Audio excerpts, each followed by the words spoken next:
নমস্কার বন্ধুরা, আজ আমি নীলিমা কুকিং শো থেকে যে কুমড়ো নিয়ে এসেছি, কুমড়ো দিয়ে আমি টক বানাচ্ছি। কি করে বানাচ্ছি আপনারা দেখতে থাকুন, সাথে থাকুন। আমি এই যে কাটতে শুরু করেছি।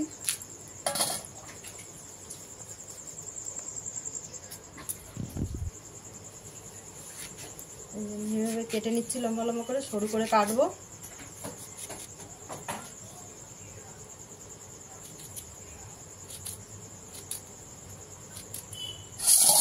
ভাজার মতন এমনি করে কেটে নিলাম।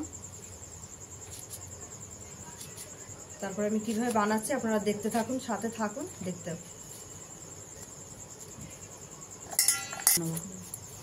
আমি এইভাবে পুরো কুমড়োটা কেটে নেব, সবটাই কেটে নিয়ে আমি বানাচ্ছি।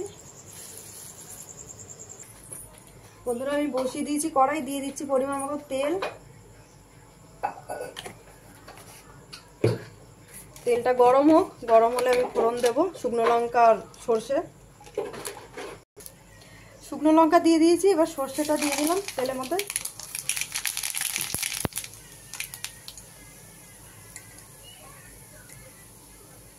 দিয়ে দিচ্ছি কুমড়োটা।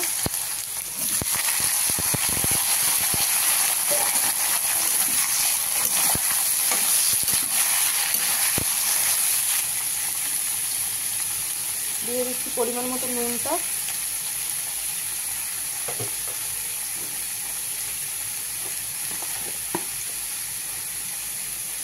দিয়ে দিলাম পরিমাণ মতন হলুদ গুঁড়ো।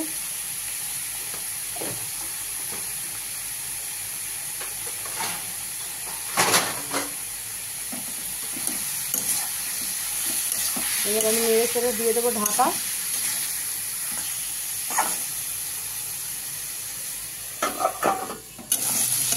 বন্ধুরা, গলা গলা হয়ে গেছে, আর একটু গলা ভাজা মতন হবে, তারপরে আমি তেঁতুলটা দেবো, নাহলে শক্ত শক্ত হয়ে যাবে।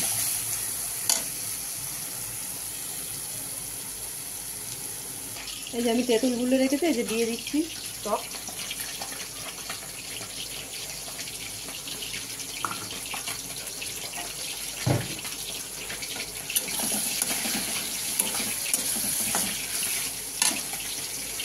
বন্ধুরা, এবার দিয়ে দিচ্ছি আমি একটু মিষ্টি, টক মিষ্টি হবে।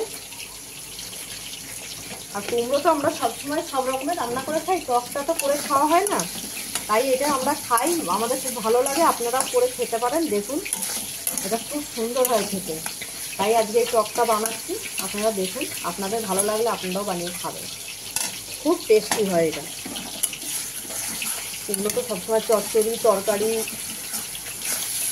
সব চচ্চড়িতে কুমড়ো ছাড়া হয় না, কিন্তু এটাও খুব ভালো লাগে। এটাও আলাদা এক ধরনের খাবার, করে খেয়ে দেখতে পারেন, ভালো লাগে। আমাদের তো খুবই ভালো লাগে, আপনাদের লাগবে কিনা আপনারা দেখবেন করে।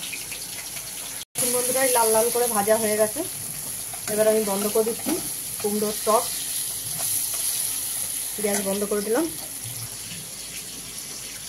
দেখুন বন্ধুরা, এরকম হবে, খুব ভালো লাগে খেতে। আপনারাও পারলে বাড়িতে বানিয়ে খেয়ে ট্রাই করে দেখতে পারেন। আর নীলিমা কুকিং শোটিকে আপনারা সাবস্ক্রাইব, লাইক, কমেন্ট, শেয়ার করে দেবেন। আর ফেসবুকের বন্ধুরা আপনারাও লাইক, কমেন্ট, শেয়ার করে দেবেন। আপনাদের যদি ভালো লাগে আপনারা ইউটিউবে গিয়ে সাবস্ক্রাইব করে নেবেন। আর পেজের বন্ধুরা আপনারা ফলো করবেন, আমার পেজ খোলা আছে। ফেসবুকের বন্ধুরা আপনারা দেখবেন আমার নীলিমা কুকিং শো বলে পেজ খোলা আছে, সেখানে করবেন।